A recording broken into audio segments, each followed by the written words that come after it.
You know, it's a big deal when we got the 3 windows, and the 3 windows is a big deal because Mike Bobo is the new offensive coordinator. Todd Monken goes to Baltimore. We wish him well. And if anybody starts to debate about that, so help me God, I may lose it. We got the 3 windows because we talking how Mike Bobo leading the charge in Athens for this very, very talented offense, keeping up that juggernaut. What does it mean for your Bulldogs next on Locked On Bulldogs? You are Locked On Bulldogs, your daily podcast on the Georgia Bulldogs. Part of the Locked On Podcast Network, your team every day.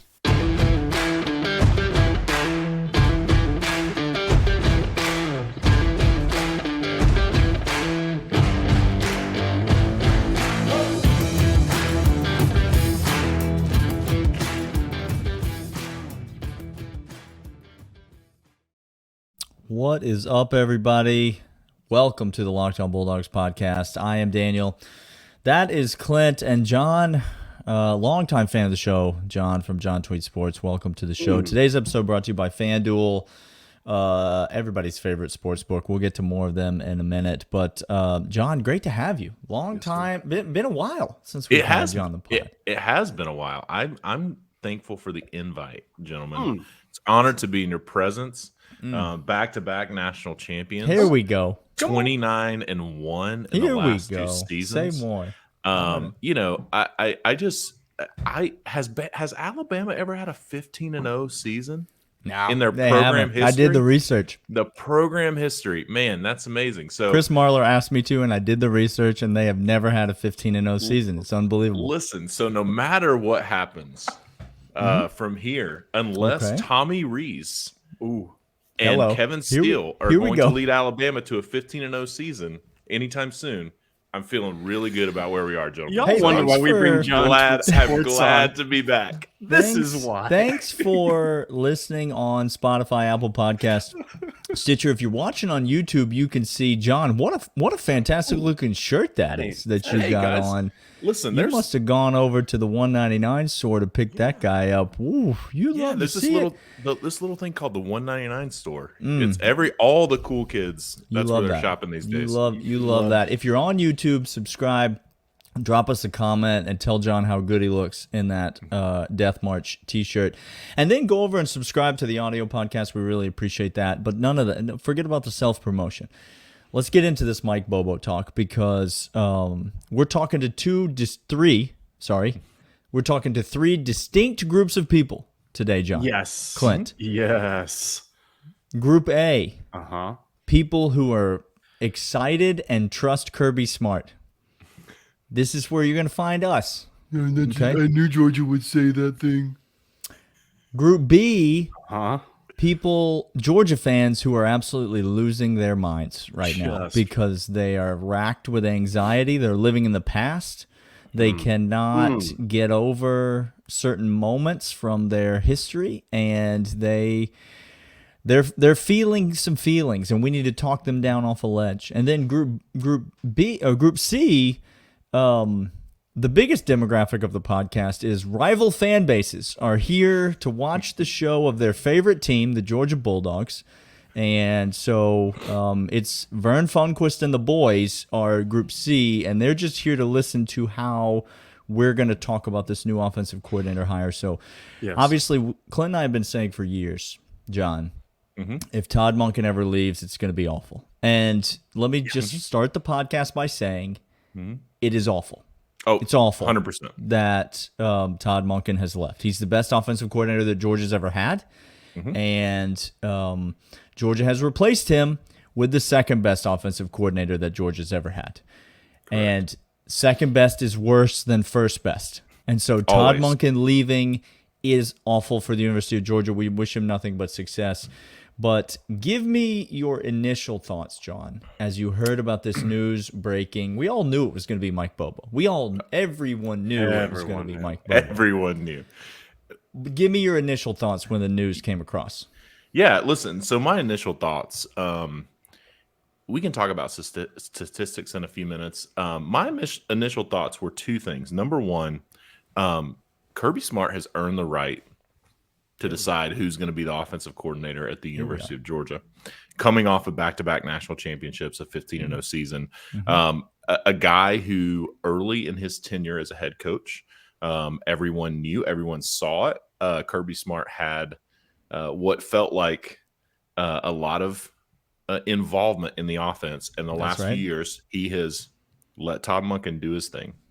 Now, he has earned the right to put Mike Bobo in that position. So we knew it was going to be Mike Bobo. I trust that Kirby Smart understands what he's doing, first of all. Second of all, the number one thing, it is February. It's middle of February. Sure. Yes. February there's something. Dates are February there's something. I don't even know. Calendars are hard. Doesn't matter. But it's the middle of February. And the worst thing that you can do, if, in my opinion, if you're going out and you have a guy like Todd Monken leaving, to go and find a brand new offensive coordinator to come in, because that guy's going to do two things. He's going to put in a new scheme, and more importantly, he's going to introduce new terminology, and I'll add a third thing. He's going to have different ways of installing that offense. What Mike Bobo brings to the table, he understands Todd Monken's terminology. You don't have to change the terminology. You don't have to change the play calls. You don't have to change the formations. You don't have to change any of those things with the existing players, with the guys, Carson Beck and Gunnar Stockton and Brock Vandegrift, and those guys who have learned the last 2 years this terminology don't have to change anything. Number two, Mike Bobo has had a year where he has seen how they practice, how they play, how they run in personnel, how they do all these things in this particular scheme. It doesn't mean that he's going to run the exact same scheme as Todd Monken, but all the foundational pieces are there, and you don't have to change that. And that's huge in the middle of February when you're less than a month going into spring training, spring ball, to have that stability. So that's my initial feelings. Kirby's earned the right to choose whoever he wants to choose. If he thinks Bobo's that guy, then we got to ride with it. And two, the stability is more important when you're at a team like Georgia with the talent that Georgia has than some fancy scheme that somebody's going to bring in. That's my personal opinion. Look, this is the biggest point so far. If it ain't broke, don't fix it. And if you don't think Mike Bobo is, let me ask you a question. If you were to go back to your alma mater with your friend, and this is the job that you have been gifted, you've been given a pristine vehicle. A new lease on life, A new lease on life. You were at frickin' Auburn. You understand how far under this man's come? Under Brian Harsin. Under Blue Turf. Not just Auburn, but under that guy. You had to watch these staffers come in and out of the building. You had to watch them come and go. Daniel, stop. This man took Mason and made him have an existential crisis where he no longer believes football is a thing he wants to enjoy. That's what Brian Harsin has done. And this man has survived that. He is a new lease on life. He's with his dear friend. He's back at his alma mater. All of that. And all he has to do, literally all he has to do, is don't break the system. Just keep the wheels moving. Guys, do you think anyone... So there's this whole dynamic of Kirby Smart and his friends at Georgia. Do you think anyone feels more pressure as the offensive coordinator at Georgia or as a coach at Georgia right now than Mike Bobo, who is getting a new lease on life following the best offensive coordinator in Georgia history? If you don't think that guy feels the pressure and feels like he loves Georgia, a Georgia graduate, a Georgia alum, longtime Georgia coach, I think at the end of the day, that new lease on life is absolutely what he needs. And I think, and personally, I think he's up for the challenge. It's fantastic. We're going to come back after this. We're going to maybe talk to some Georgia fans that need brought back. Justin be tweeting. I'm looking at you. Lock it up. Justin, come into the Chili's. Let's chat. Let's chat. Not for long. Not for long. No, we'll be there for just a minute. A hot minute. But first, I want to let you know about FanDuel. The midway point of the NBA season is here. And right now is the perfect time to download FanDuel, America's #1 sports book, because new customers get a no-sweat first bet up to $1,000. That's right. That's bonus bets back if your first bet doesn't win. Just download the FanDuel Sportsbook app. It's safe, secure, super easy to use. Then you can bet on everything from the money line to point scores and threes drained. Oh, look at that. Look, I don't know if you understand how NBA works, but they score a ton of points, and you find the guys that score that ton of points, and then you go look at the prop bets for them. Like, I don't know how many times the Mavs are going to lose after getting a superstar onto their roster. You just, all the losses. Just if Kyrie's on a team, it's bad. Can you bet on team chemistry on FanDuel? Do they have a team chemistry prop? They don't have that prop. So don't miss this chance to get your no sweat first bet on $1,000 in bonus bets when you go to FanDuel.com/lockedon. That's FanDuel.com/lockedon to learn more. Make every moment more with FanDuel, an official sports betting partner of the NBA. Speaking of betting, in this second segment, John, I want to get into some empirical data. Some Georgia fans need to hear some data about Mike Bobo. But before we get into that, speaking of betting, I have to sneak this in right here. Mike White got them boys cooking, eh? Ooh. Oh, gosh, here we go. Your 30 seconds, your thoughts on the basketball team, John, Tweet Sports. 16-10. Guys are gutting it out. No way that we should have gone to the wire versus LSU. But you know what? You tell me a Tom Crean team that would have gone to the wire and actually won that game. We win the game. Win the game. You play to win the game. Yeah, absolutely. Excited about what Mike White has cooking. I'm excited for him to have a full year of, he's got results now. He can go to recruiting and the transfer portal. Yes, sir. And get some good guys in. I'm excited about what's happening in basketball. Only started with 199 listeners, just lost 100 of them for that 30 seconds, but it was worth it to me. They gone. But and if I know anything about Daniel, it'd be fine. He's in it for himself. Listen, we are no lies detected. Third segment, fellas, I want to talk about our favorite narratives that we've seen out there about this whole thing. But this second segment, as I said, let's get into the numbers. Let's talk about some maths, okay? Mike Bobo, turns out, is good at being an offensive coordinator. And that's not me wishing something to be true. That's not me remembering one first and goal series in my life and basing all my other opinions on that one first and goal series. Let me start with this, if I can, Georgia fans, and then John's going to hit us. Remember when you said Mark Richt, it was frustrating watching him, and anybody coming in after that couldn't do, if he couldn't do it, it was frustrating, all that talent, all that tradition. And then Kirby came in and said, I'm going to take that exact thing and I'm going to make it great. The greatest dynasty that Georgia has ever seen in our time, as well as the current top dog. That was the transition. Mike Bobo was under that regime. And I know we're not talking disparaging about Mark Richt. That's not what I'm doing at all. I love him. No. All we're saying is you can't remember those days because they're not the same days. May I speak disparagingly about Willie Martinez and Todd Grantham, though? Yep. Can I do that? No, not easy. You can do. Because that's the reason those teams lost them games. Okay? That's the reason. Those teams lost them games. Absolutely. The three. So 2014, Mike Bobo's last year as Georgia offensive coordinator. Listeners have probably heard some of these stats, but I'm going to give them to you anyway. 41.3 points per game. To this day, that's high, including Todd Monken years. That's high. That's the most points Georgia has scored per game in a season. It's interesting. Todd Monken this season, 2022, 41.1 points per game. Mike Bobo, now, as an offensive coordinator, you are trying to score the points. I just want to clarify for some of our newer listeners who are newer to the sport of football. You're trying to score the points. You are trying to score the points. Okay. 41.3 points per game. Yards per play. Mike Bobo, 6.8 yards per play in 2014. Ran about 200 less plays than Todd Monken. Still had 5,964 yards of total offense, 6.8 yards per play. So much of that was run the ball. You know why? Todd Gurley, Keith Marshall, Nick Chubb, Sony Michel. They good. You know what that told me when I saw these stats? Mike Bobo knows how to use his personnel, right? Ooh. Todd Monken, what does Todd Monken know how to do? How to use his personnel. Yeah, so points per game and yards per play, which are the two key metrics for offense. Mike Bobo was top 10 in 2014. Todd Monken was top 10 in 2022 at 7.2 yards per game, yards per play, and 41.1 points per game. I'll tell you, what's interesting to me when you look at the stats, Mike Bobo was a offensive coordinator for 7 seasons, I think, at Georgia. Mm-hmm. There is this narrative of Georgia didn't use the tight ends, right? Okay.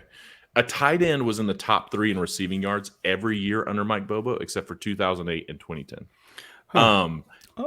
At the end of the day, it was a different style of offense. It was a heavy run the ball offense. The 3 games that Georgia lost in 2014, they gave up 38 points. They gave up 38 points, and they gave up 30 points. I'm sorry. So now, again, for you averaging and mathing, the average, the top teams are going to lose those games. Every team. Yes, every team. So at the end of the day, when I look at these stats, what I see is an offensive coordinator that knew how to use his personnel. I see an offensive coordinator that that could scheme, but I also saw an offensive coordinator that could not overcome bad defense, which most offensive coordinators cannot.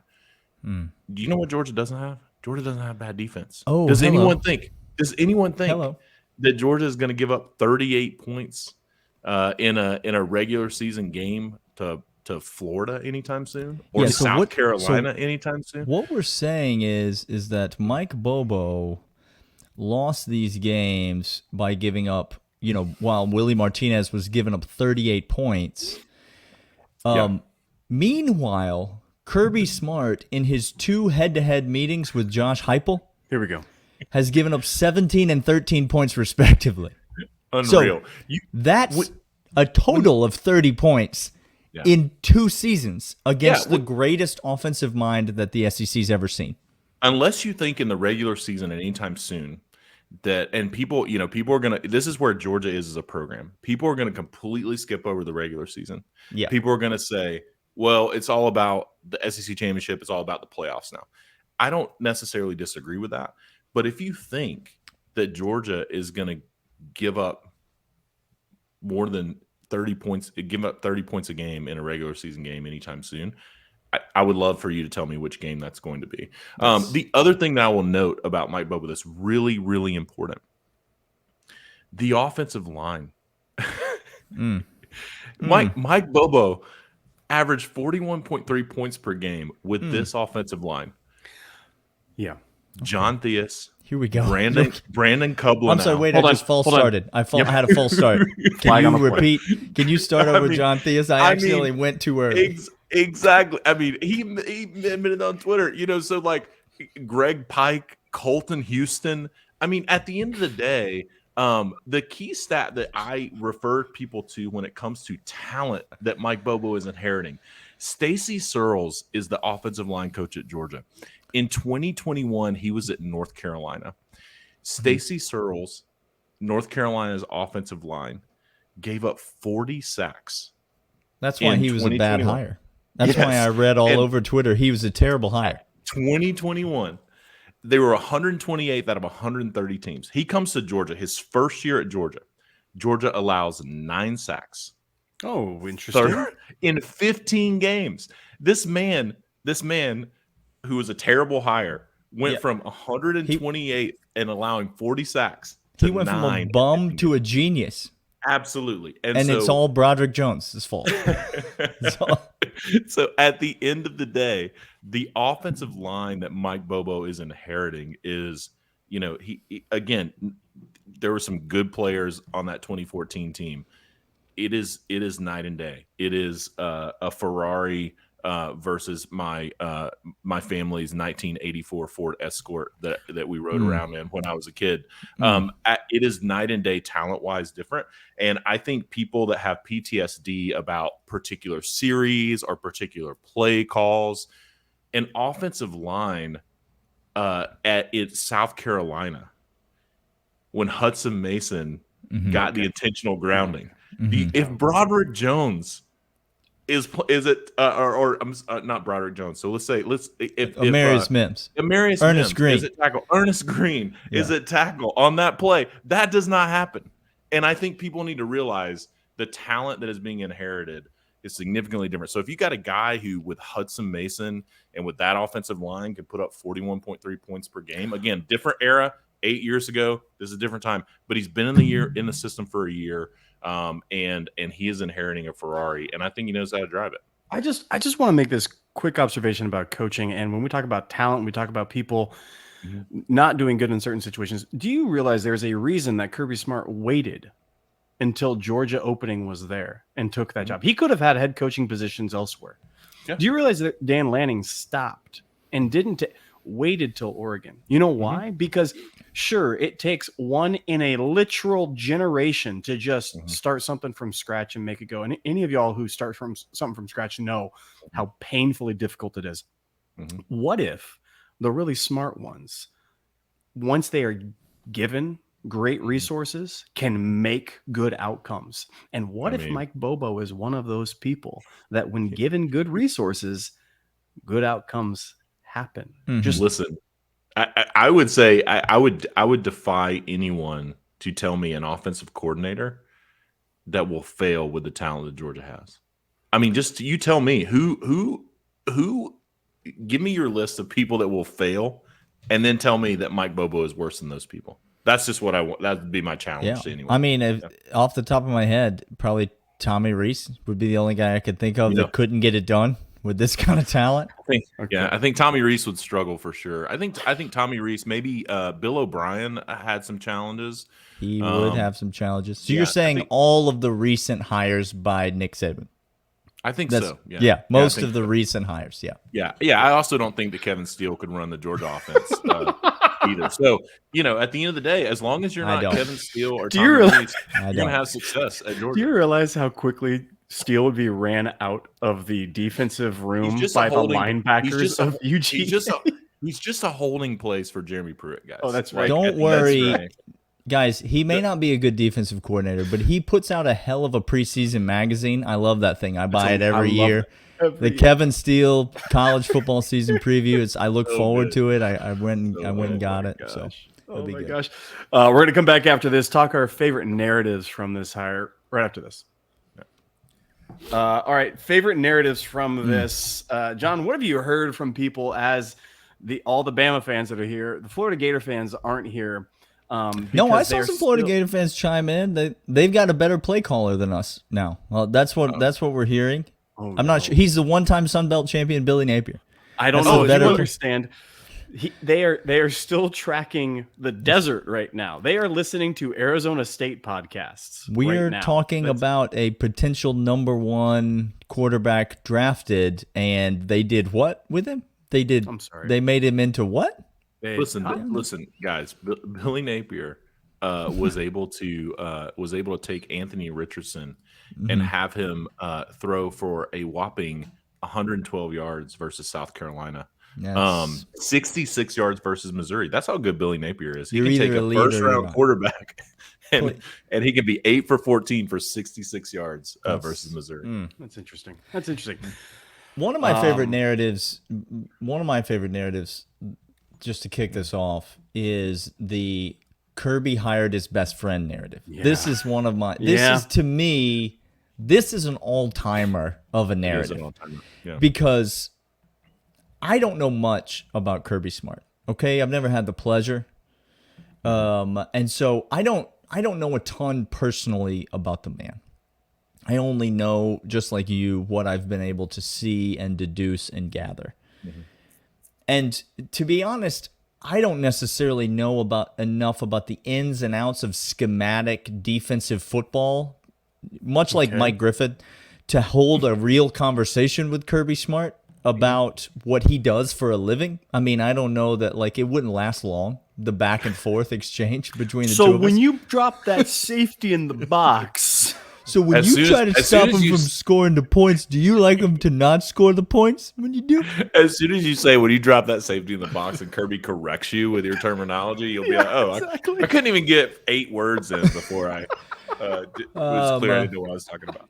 Here's what I do. Here's my point. Here's what I do know about Kirby Smart. It's only 2 things. Number 1, he's the back-to-back college football national champion. Guys, let's just, before you move on, do people realize how hard that is? This is not, anyway, that's extremely difficult. He's in the College Football Hall of Fame already. Immediately. Right now. Correct. 7 years into being a head coach. Correct. He's back-to-back college football national champion. And thing number 2, he likes winning and hates losing more than any person you know or I know or anyone listening to this podcast knows. Kirby Smart is the most competitive person that has ever been near Kirby Smart. He is the most competitive person in every room he's ever been in.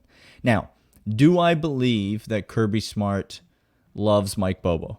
Yes, I do. Do I believe 100%. They have a great relationship? Yes, I do. Do I believe he relishes the opportunity to have him on his staff? Because, yes, I do. That's why he hired him in a support staff role. That's why he hired Will Muschamp in a support staff role.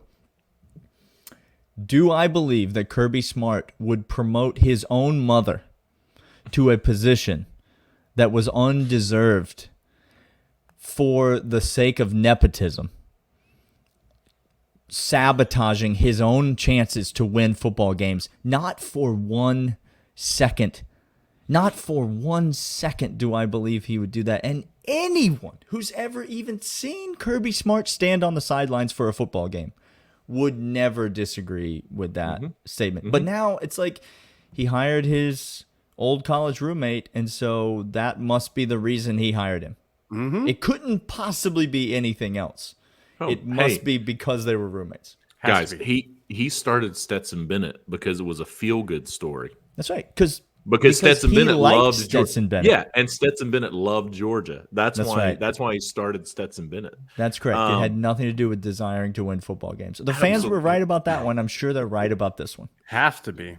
Listen, if to your point, has anyone who has ever watched Kirby Smart coach for 45 seconds on that sideline think that he's not salivating at the opportunity to try to win a third national championship? He put the number 3 up to the crowd in Los Angeles.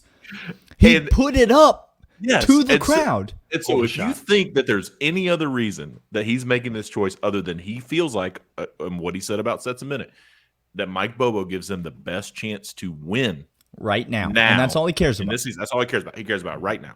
And I think that's that narrative is the most hilarious one to me out there that they were friends. They were friends 30 years ago, roommates 30 years ago, and haven't ever coached together in their career except for when Kirby spent 1 year at Georgia as a running back coach. And then all of a sudden it's like, that's why he hired him. He hired him because they're just roommates. He likes my favorite narrative is there are other highly qualified candidates that Kirby glossed over for somebody who's proven a track record of not succeeding.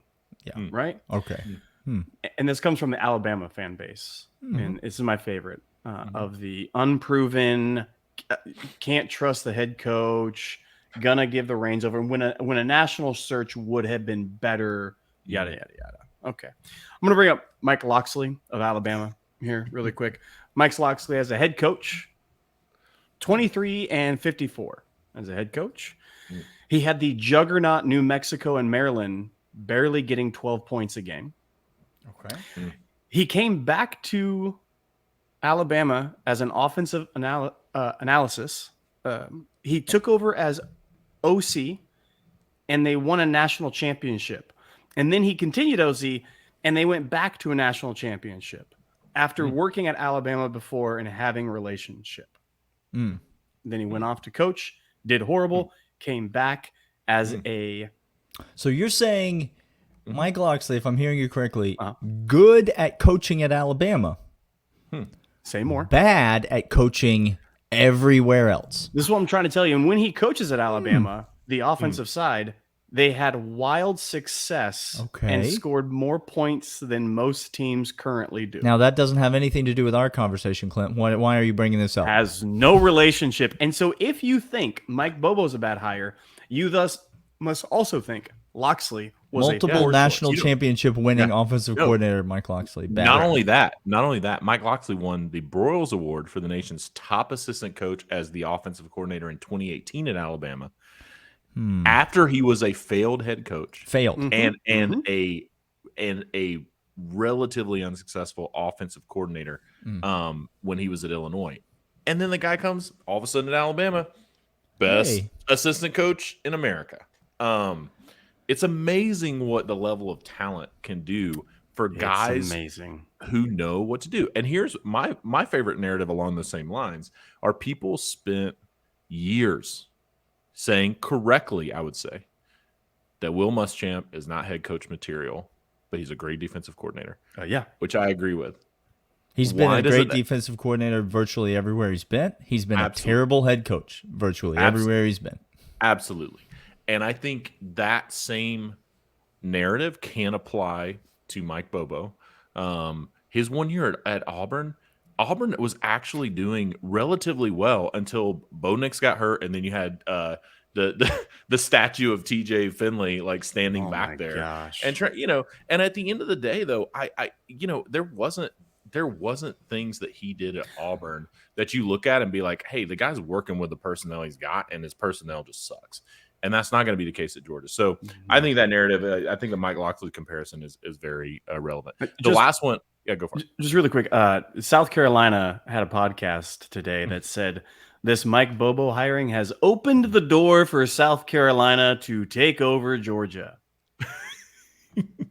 I mean, we all need downloads in the offseason. Good on you, Locked On Gamecocks. Good on you, Locked On Gamecocks. Listen, my favorite narrative is going to be when Georgia wins a national championship this year with Will Muschamp and Mike Bobo as coordinators on the sideline. That we get the built by Carolina tweets or whatever. I think that's going to be just amazing. That's fantastic. Yeah, no, but I'll say my last, the one that I have enjoyed personally is that Mike Bobo it gets cute. That's my favorite because Mike Bobo is a bad hire because he gets cute in certain situations. And I think it's written on my hat. He needs to run the damn ball. If he doesn't, if he won't do that, then I don't know what to do with it. Exactly. The same people. That's where I was going with that too. The same people who will tell you, why didn't you run the ball with Todd Gurley? Will say, praise Todd Monken for how much Georgia has thrown the ball. Oh yeah, and how much play action? Finally, and how much play action Georgia has used. Finally, Georgia's using play action.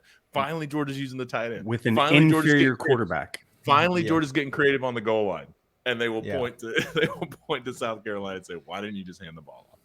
It's amazing. Whatever helps you prove your point, John. It doesn't matter if it makes any sense. It doesn't. Do the research. The main takeaway from all this is, number one, Georgia's fine because Kirby's at the helm. Number two, it's the offseason, and all these lesser, inferior programs looking at you, Tennessee, looking at you, Florida, looking at you, Alabama, looking at you, whoever else you are in the mentions. All these inferior programs ain't got nothing to do but talk about us and talk about how now's the time that we can overtake Georgia. Well, first of all, thank you very much for recognizing where we are and where you are. And second of all, just let us know how that goes. I would love it if we got to play Alabama this year. Unfortunately, we will not. But I can't wait till the next time they schedule us in the regular season against them because that'll be a great time to get to play them. All I heard last year from rival fan bases, Alabama was saying that it's the revenge tour, and they have the most talent they've ever had at Alabama. The rebuild tour, the revenge. And all the rival fan bases, including Alabama, were laughing, saying Stetson Bennett is going to be your quarterback in 2022. And so sub Stetson Bennett for Mike Bobo, and we'll just run it back, I guess. Yeah, I'm fine with the outcome. Cool. I'm sorry, not run it back. Run it back to back. Yeah, that's what. This has been Locked On Bulldogs, part of the Locked On Podcast Network. John, go find him over at Twitter. John tweets sports. Good. Hey, man. Go to that $1.99 store. Ooh, come on. These shirts are comfy, man. These shirts, they're not only good looking, but they are comfortable. They are. Bonfire.com/store/the$1.99. Get over there. We'll see you guys later.